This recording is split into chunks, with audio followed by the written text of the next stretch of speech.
এটা হচ্ছে লক্ষ্মীপুর জজ আদালত। আর আমি আছি লক্ষ্মীপুর ম্যাজিস্ট্রেট আদালত। খুবই দুঃখের বিষয়, আসলে আমি আজ 1.5 বছর যাবৎ 3টা মামলার হাজিরা দিতেছি বিনা অপরাধে।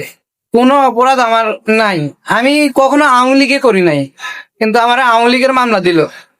3টা মামলার হাজিরা চালাইতেছি আজ 1.5 বছর। 2022 সালে আমার বাবা নিখোঁজ হয়েছে। অনেক কষ্ট করে পড়াশোনা করাইছে আমার বাবায়। 2022 সালে নিখোঁজের পরে আমি মানুষের বাসায় গিয়ে গিয়ে টিউশনি করছি।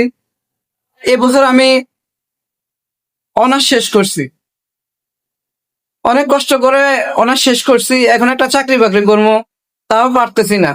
কারণ যেখানেই যাই প্রতি মাসে 3টা হাজিরা, কেউ এইভাবে ছুটি দেয় না, কোনো প্রাইভেট কোম্পানি।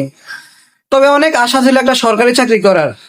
এখন রাষ্ট্রদ্রোহী মামলা ঢুকে দিছে, এখন তো আর এটা সম্ভব না, চাইলেও সম্ভব না। খুবই দুঃখ লাগে আসলে, যাচাই বাছাই ছাড়া এইভাবে আমার এই মামলাগুলা দিয়ে ঢুকাই দিল।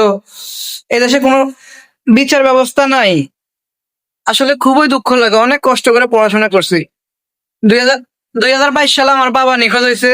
বাবা নিখোঁজের পরে আমার মা স্ট্রোক করছে। মা এখনো বেঁচে আছে আল্লাহ রহমতে, তবে প্রতি মাসে প্রায় 5,000 টাকা ওনার ওষুধ লাগে। তো এই ওষুধের টাকা, এরপরে হাজিরার টাকা, টোটাল 10,000 টাকা এক্সট্রা মাসে খরচ। কিন্তু ইনকাম তো করতে পারি না, কোথাও একটা চাকরি করতে পারি না। দুঃখ এখানে আসলে, যদি অপরাধ করতাম তাহলে মানে নিতাম, সকল শাস্তি মানে নিতাম। কিন্তু বিনা অপরাধে এই মামলাগুলা কত বছর যাবত হাজিরা চলবে, কোনো চাকরি বাকরি করতে পারবো না।